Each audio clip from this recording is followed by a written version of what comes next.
love it. I am totally content to wait till you've all welcomed each other. Really, I love watching you welcome each other into the room, into the house of the Lord. So let me just welcome those of you who are joining us on the live stream and aren't in the room with us today. We're glad you're joining us too. My name is Rich Joy. I'm the lead pastor on our pastoral staff here, and I'm glad to be here. Always glad to be here in the house of the Lord together with you guys on Sunday. We've been using the book of 1 John from the New Testament to answer this question, what's the common thread? Each week from the book of 1 John, we're identifying one factor that connects us together in Christ. So just to do a quick review so that you can see what we've done, we've been saying each week, here's the thread. The first week, our thread was forgiveness. It was a white thread. And yeah, there we go. Flip to that slide. And we gave out white thread. The next week was a green thread, and what connected us is our obedience to Jesus and His Word. Week 3 was a yellow thread. That was last week. We talked about light, Jesus being in the light and walking in the light. The yellow thread was light. Today, what connects us, the common thread that we have is devotion. It's blue. Blue means devotion. So today when you leave, on your way out, you'll see a table with thread, and it'll actually have all those colors on it. Am I right? It'll have all the colors on it. If you missed any, grab them and catch up. There's a little plastic long Ziploc bag you can put your threads in so you can keep the collection. As we go through each week, we'll give a thread. This week is blue, devotion. Devotion to Jesus, just to be really clear. It's not devotion to anything. That's what we're going to see in the passage we open up. It's devotion and love for Jesus. So that's blue. Let's read it. 1 John, we're in the second chapter, verses 15 through 17. If you have a Bible with you, open it up. If you're using an app on the phone, pop that open. If you don't have either one, the scripture will appear behind me and you can read it there. John writes this in the second chapter of 1 John. He writes, "Do not love the world or anything in the world. If anyone loves the world, the love for the Father is not in them. For everything in the world, the lust of the flesh, the lust of the eyes, and the pride of life comes not from the Father, but from the world. The world and its desires pass away, but whoever does the will of God lives forever." Now, if you've been tracking in this 1 John series over these last few weeks, you might have noticed something that I noticed last week and then again this week. John is very black and white. Like last week, he said, walk in the light, don't walk in darkness. Don't love the world, love the Father. There's no gray area in there. There's no wiggle room when John writes. And I was thinking about that, and I thought maybe it was because this is the same John that spent 3 years with Jesus. He walked with Jesus. He listened to Jesus teach. He watched Jesus interact with the people. And I think John came to the conclusion that Jesus really is the way, the truth, and the life. And no one comes to the Father except through him. Those were Jesus' own words. And John saw that firsthand.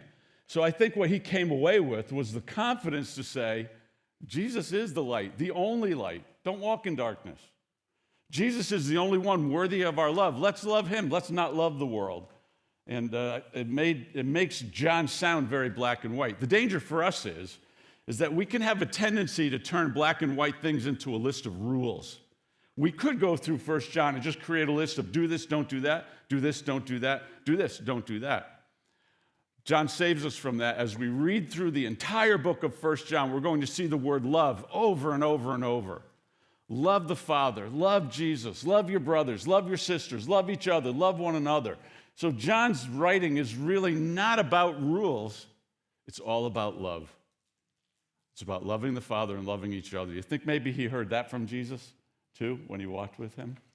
But let's talk about what this means. John says, don't love the world. And then he gives us 3 very specific categories of ways we can love the world. And we're going to look at each one of those. It's the lust of the flesh, the lust of the eyes, and the pride of life. And you know, as soon as I say those words, they come with, let's be honest, a little bit of conviction, right? I don't even have to start explaining that, and I'm starting to go, uh-oh, this might hit me where it hurts. So get ready. We're going to look at these 3, and I'm going to unpack some of my thoughts on it. The first thing John said is, don't love the world, and then he said, the lust of the flesh. Now, I'm reading from the current NIV. I like the NIV because I've had it for a long time and I'm familiar with it. It's a great version. The older NIV, before they updated it, the translation for this verse said this: instead of the lust of the flesh, it said the cravings of sinful nature. That one's actually a little more to the point, isn't it? John is saying here, one of the ways we fall into the trap of loving the world is to give into the cravings of our sinful nature, the desires of our heart that lead us to things that don't honor God, those passions and wants that come from our sinful heart that lead us to make sinful choices. John is saying, clearly, don't go down that road, because that's one of the ways we love the world instead of the Father. And I think we would all agree that the world we live in today offers us a lot of opportunities to think about the things that call to our sinful heart. There are a lot of temptations out there. There are a lot of things that want to pull us away from God, that will call to the desires of our flesh to walk in that way. And John is saying, don't do it. Don't do it. Instead, love the Father. The second thing he says is the lust of the eyes. Well, as a man, here's the first thing I think of. Men are hardwired to be attracted to women through their eyes. We're hardwired that way, men. Let's go all the way back to the garden. I hope you're getting used to this. How many times on a Sunday do I say, let's go all the way back to the Garden of Eden, where it all began? Because there's so much to learn there. God created Adam by scooping up the dust of the ground. He created Adam. He made him a man. He breathed the breath of life into him. And then he looked at him and said, this isn't good for Adam to be alone. So he put Adam to sleep.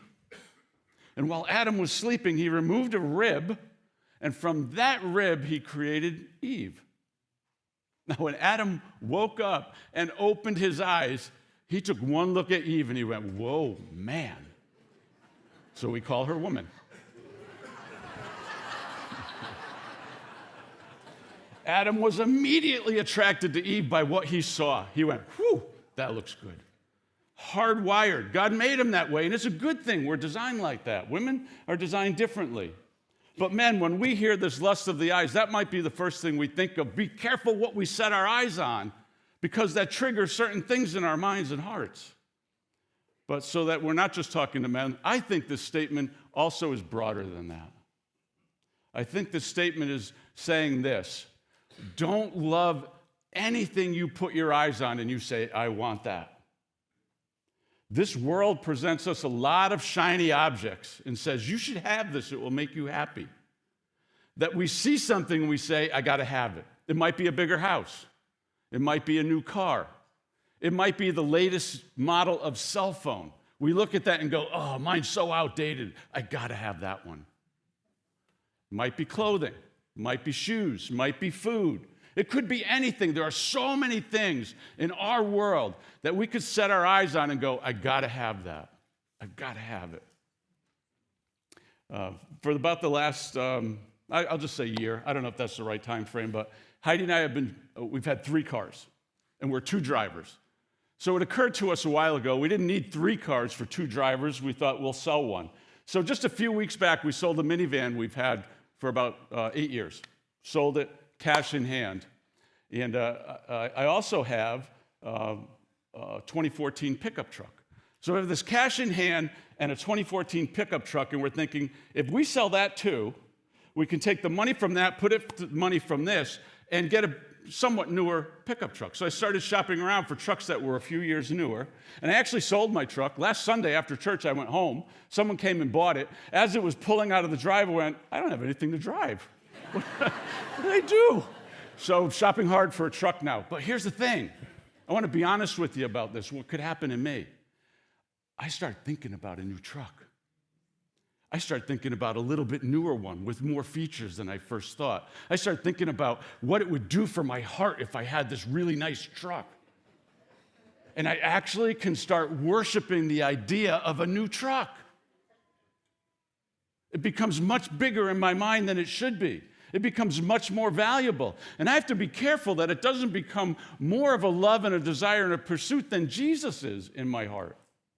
I actually, several times over the last couple weeks, I had to stop and say, to myself and to my wife, I got to be careful that I'm not starting to worship the idea of a new truck.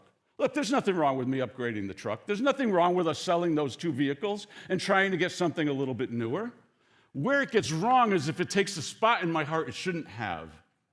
And I start to think about it more than I think about Jesus. I start to put more value in it more than I put in Jesus. I actually said this a few days ago because I didn't have a vehicle. We're like scrambling around. Heidi's driving me everywhere like she's my taxi driver. I don't call Uber, I call Heidi. Can you pick me up and bring me? So now I'm thinking, I got to find something. I got to get a replacement. And I actually said these words the other day. Heidi said, how are you doing with the shopping for a new vehicle? I said, I'm not worried about it. I absolutely trust God. We prayed about it. He's going to bring us the right vehicle at the right time. So I'm not worried, and I'm trying not to worship it. I'm somewhere in between worry and worship. And that's where I am. And that's okay. But this lust of the eyes thing, I think that's what it's talking about. I think it's talking about being careful that I don't want everything I see or anything I see more than loving God. And then the last one was the pride of life. I had to do a little bit thinking about that. What does that mean, the pride of life? Is it just saying don't be prideful? I think it's saying more than that. I think it's saying don't desire accomplishment. Don't strive for status. Don't look for power. Don't worship certain positions. The pride of life. For me, the pride of life is trying to make myself something more than I am or attain something more than loving Jesus. To hit a certain level at work or to hit a certain level in my circles. To be elevated higher than I should be. In fact, it's actually a little bit like worshiping myself instead of worshiping God. So John says some very clear things. How are you doing? Was this convicting for any of us? Yeah, here's the great thing about me saying all these things, none of them apply to me after I say them. John says, do not love the world, the lust of the flesh, the lust of the eyes, or the pride of life. I thought of another way that we can love the world, and it's not so much trying to get things or getting into a sinful craving. It's dissatisfaction. It's not being happy with my lot in life and what I have. And it reminded me of Psalm 73. In Psalm 73, David, the man who was called the king after God's own heart, got into this place where he was looking around thinking everybody has it better than I do. I want to read some of that to you. Again, we'll put it up on the screen, but if you have a Bible with you, pop it open to Psalm 73. If you're on your Bible app, you probably can get there faster than I just did. Psalm 73, I'm going to read verses 1 through 5, 6 and 7, and then 14 and 15. This is David writing about the struggle he's having when he looks around at everyone else in the world, when he sees what they have, when he sees what their life is like. See if you can relate to this when I'm reading it. See if when I read these words you say, oh, I've thought that. I've said that. I have been in that spot. Here's David, the man after God's own heart, the man who loved God above everything else, said this, surely God is good to Israel, to those who are pure in heart. But as for me, my feet had almost slipped. I had nearly lost my foothold, for I envied the arrogant when I saw the prosperity of the wicked. They have no struggles. Their bodies are healthy and strong. They are free from common human burdens. They are not plagued by human ills. What David's doing here is he's looking around and he's saying, hey, I try to walk with God. I try to honor him. I want to receive his blessing and his goodness in my life. And when I look around, I see people who they don't care about God. They're not honoring God. They're not trying to live a godly life, and they're doing great. They have things. They have life. They have status. They have the things they want. Their life seems really good. And he's saying, how could this be? And it's okay for him to start asking that question, but it leads him to a little bit of a darker place. So let's keep reading. Where did I say I was going? Verse 13. He says this, surely in vain I have kept my heart pure and have washed my hands in innocence. All day long I've been afflicted, and every morning brings new punishments. So David just took a darker step. he started by saying, when I look around, you do this? Look around, think about life around you and the people who maybe don't care about God, don't try to walk in his ways, and they're living a pretty good life. Do you ever go, how could that be? Why does God allow that to happen? Or why does the rain fall on the good and the bad together? David goes the next step, and he says, surely I've lived this life in vain. He's saying maybe it's not worth it trying so hard to keep my life pure. Maybe it's not worth it to try so hard to obey God. Maybe it's not worth it to put in the work and effort to try to live a righteous life that honors God, because look around. Everyone else is doing fine. Have you ever slipped to that in your mind? Have you ever gone there where you've said, is it really worth doing what I can, sacrificing or giving things up or pushing things away that I think will keep me from God? Is it really worth it? That's where David is. And then he says this. Where am I? In verse 16. When I tried to understand all this, it troubled me deeply. He thought a lot about it. He internalized these thoughts a lot. And he said, it just was really bothering me. It was really weighing on me.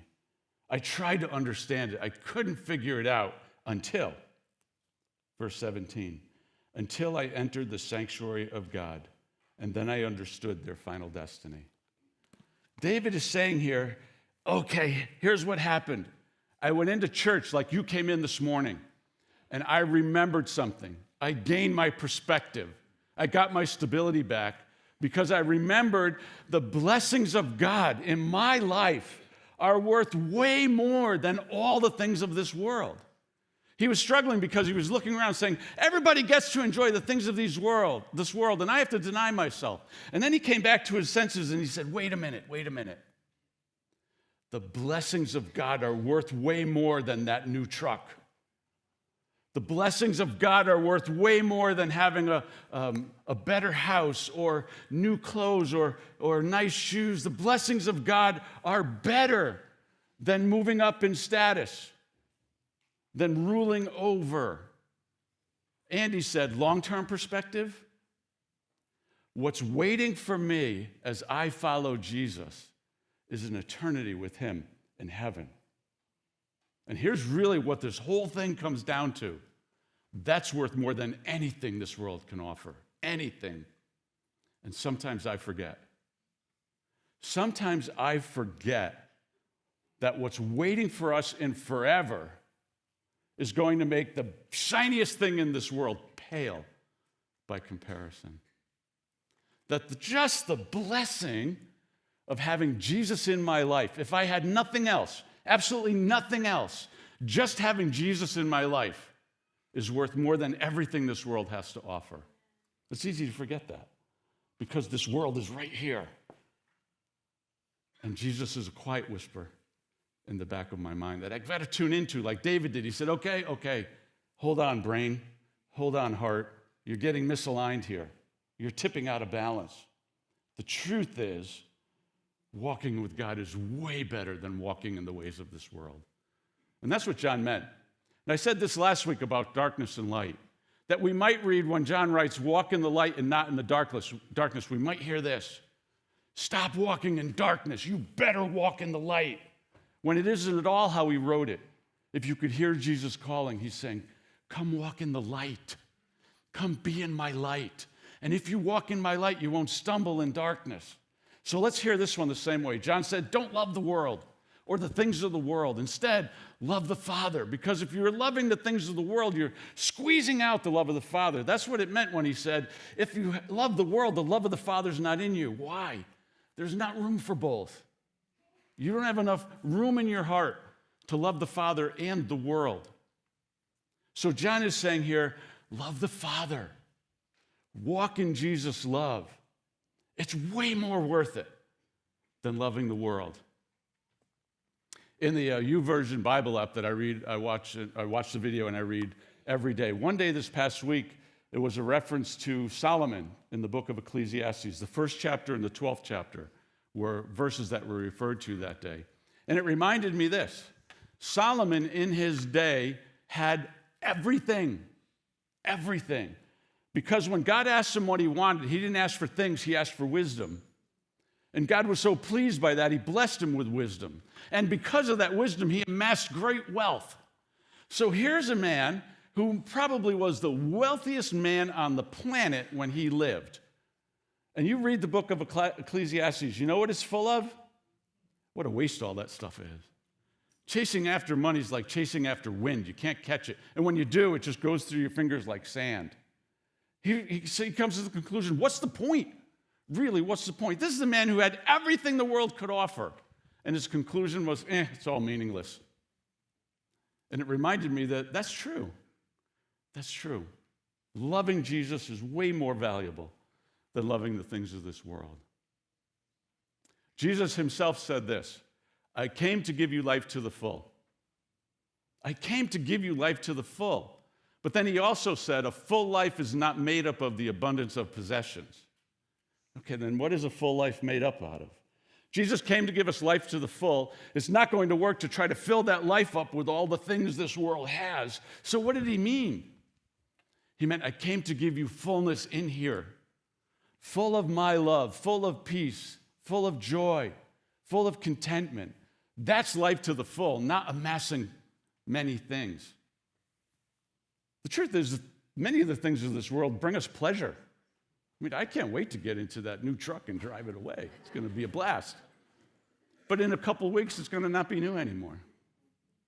Have you discovered that? Has there ever been anything you really wanted? I use cell phone as an example when I rattled off the list earlier. And I was remembering back many versions of cell phone ago. I had one that was probably 4 versions behind everyone, all the new one, right? And somehow I got it in my mind that I really wanted the latest version of the iPhone, whatever it was probably iPhone 4 at the time. What are we up to now, 34 or something like that? I just wanted the new one. I wanted that new one, and I was thinking about how much I wanted that new one. And I got it. I got the new iPhone 4, and it blew me away. It was amazing. It was awesome. And then they came out with a 5. And you know what? My 4 wasn't bringing me as much pleasure anymore. The things of this world can bring us pleasure, but they're fleeting. They're temporary. They wear off. One of the reasons why it's not loving the things of the world is that doesn't last. John even said that. Did you catch that in the passage? He said, the things of this world will pass away. Some of them will pass away quickly. Some of them will last longer. But in the end, they all pass away. None of them lasts. What lasts? The love of the Father. And the love of the Father in us. Jesus said this, Matthew 6:24. I think John probably heard this when he was writing what he wrote in 1 John. 6:24 is here. Jesus said, no one can serve 2 masters. Either you will hate the one and love the other, or you will be devoted to the one and despise the other. You cannot serve both God and money. We can try. We can try to serve God and serve our money. We can try to love God and love the things of the world, but Jesus, by his own words, says you can't do it. You can't do it. In the end, you end up loving one more than the other. It's a challenge to me to ask myself, which am I loving more? The things of this world or the things of the Father? And it leads me to want to tell you a story. So I'm going to clear the deck here because I'll be moving. So I want you to be able to fully picture this as I tell the story. I'm going to be telling the story of Elijah on Mount Carmel. How many people know that story? Okay, good. Hey, is it all right that I move that? Okay. I don't know what that does to our live stream. Like nobody can see me now at home? I don't know. We're good. So Elijah lived at a time when the king who was ruling was named Ahab. And Ahab was not a good king. He did not follow the ways of God. What's worse, he was married to a woman named Jezebel, who not only did not follow the ways of God, she was absolutely wicked. And he followed her lead. Under that leadership, Ahab and Jezebel, they employed the services of 450 prophets to the false god Baal. 450 prophets. We here at Calvary just made a move to add a couple more pastors. We got a few of us here. Imagine if you had 450 pastors in this church. We'd outnumber the congregation. They had 450 prophets to the false god Baal, plus 400 more prophets to the false god Asherah. They had knocked down, ignored, or ruined all of the altars that were built to the one true God. And over time, all the people of God shifted their devotion from the one true God to the false god, Baal. And Elijah, called by God, had enough. He said, I've had enough. And he said to Ahab, here's what we're going to do. You get your 450 prophets of Baal, and you call all the people and meet me up on Mount Carmel. So they did. He assembled his 450 false prophets. He made a call out to all the people, and they all went up on Mount Carmel. Elijah was up there. And he said, all of you prophets stand over here, and I'm going to stand over here. He said, we've got 450 prophets to a false god. And then he turned to all the people, and he said, when will you stop wavering in your opinion? Either Baal is God or God is God. Choose. Stop vacillating back and forth. And he said, here's what we're going to do. We're going to find out who's the real God, Baal or the one true God, Jehovah. He said, bring 2 bulls. They brought 2 bulls. He said to the false prophets of Baal, he said, pick one. Pick the choicest of the 2. You go first. Pick a bull. Cut it up into pieces. Build yourself an altar with wood. Put the pieces of the meat on top of it and call out to your God. And he said, I'll take the other one. I'll bring it over here. I'll put it on an altar, and I'll call out to my God to rain down fire from heaven. And the real God will send fire down and burn up the sacrifice. And then all you people, you'll see who the one true God is. Baal or my God. 450 prophets over there, 1 man over here. And he said, let's have at it. Can I tell you something before I finish the story? I love Elijah. He's one of my heroes in the Bible. I wish I could be like him. I think about that scene, and I tell the story, and it gets me all excited, and I'm like, I want to be like that. I want to throw down. I want to stand up for God when the risks are huge and look ridiculous. But I don't always, because then I think about, oh, that's really scary. 450 prophets, no matches, God send a fire down. 1 man, no matches, God send a fire down. Pretty frightening competition. So he said, you go first. Elijah had given them all the advantages. He said, there are 450 of you, 450 voices calling out to your God. You take the best bull. You go first. You call out to your God. They kind of had the home field advantage here now. So they started in the morning. They started calling out to their God. They were calling out to Baal to rain down fire and burn up the bull. And all the people are watching. And Elijah's just, I don't know what he's doing. The Bible doesn't say. He's just watching all morning long. Nothing happens. No fire comes down. So Elijah, this is another reason why I like Elijah. He's kind of snarky. He goes, hey, you've been calling all morning, and your God's not answering. Maybe you should shout louder. Maybe he's busy. I know, maybe he's on vacation, or maybe he's sleeping. Shout louder, you need to wake him up. Well, that got them all really mad. So they started shouting louder, and they started cutting themselves to draw blood all afternoon, poking each other with spears, hitting each other with swords, calling out to Baal. Again, let me pause here for a second. Isn't this really, it's amazing to me. I said a while back that Satan likes to take what God does and take it like it's his own, but then twist it. Isn't it interesting that so many of these false religions draw blood? Where'd they get that from? The one true God said there's life in the blood. And when my son sheds his blood, it's going to be for the forgiveness of all people. So they're over there hacking themselves, and they're calling out to Baal all afternoon long. Now it's evening. Can you imagine what's going on with the people? Have you ever been to a sporting event where nothing happens? You're just like, it's baseball's like that sometimes. You're watching, nobody gets a hit. Third inning, fourth inning, still 0-0, up 3, down 3. You get to the point where you're like, is anything going to happen here? All day long, they're trying to get their God to answer. Nothing. I'm wondering this too. Over here, there used to be an altar to the one true God. At one point, God's people worshiped God on this mountain, Mount Carmel. There was an altar there. Now it's a broken down pile of stones that Elijah's standing there waiting for his turn with his bull.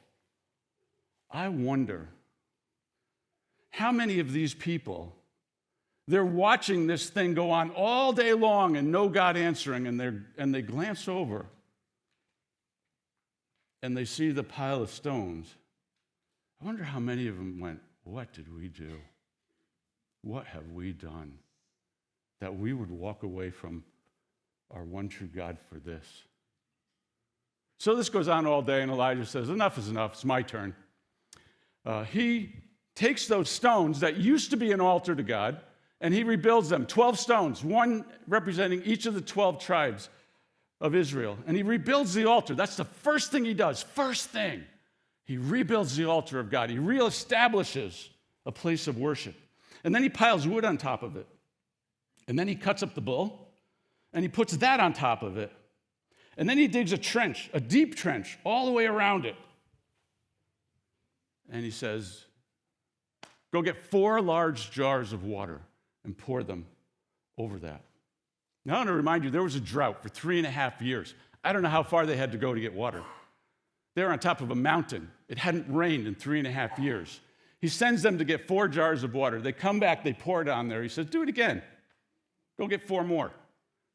They go to wherever water happens to be, and they get more, and they bring it back. And he says, one more time. Go get water. They go get 4 more jars of water. They pour it on there. So now it's soaked in water. The trench is full. And Elijah says, and now the one true God, Lord of heaven, hear my prayer and show these people who the one true God is. And fire comes down from heaven. Fire comes down from heaven. It burns up the bull. It burns up the wood. It burns up the stones. It burned up the stones. And it said, the scripture says it licked up every drop of water. And the people finally came to their senses and said, he's the one true God. That is just, it's an incredible story to me. But here's the whole reason I'm telling it to you today, is because I have always thought that Elijah poured the water on this to make it harder for God to burn it up. I mean, they had an advantage. There was a drought for 3.5 years. That wood had to be so dry. It would take a spark to light that thing, and it didn't light. And by the way, did you know that Baal was considered the god of rain? 3.5-year drought. That alone should have showed them something was wrong over here.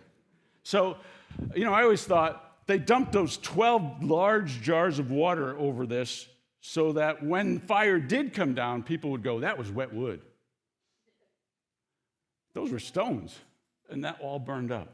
But Heidi was reading something a few weeks ago I never thought of before, and she shared it with me. She said, somebody pointed out there was a drought. Did I mention there was a drought?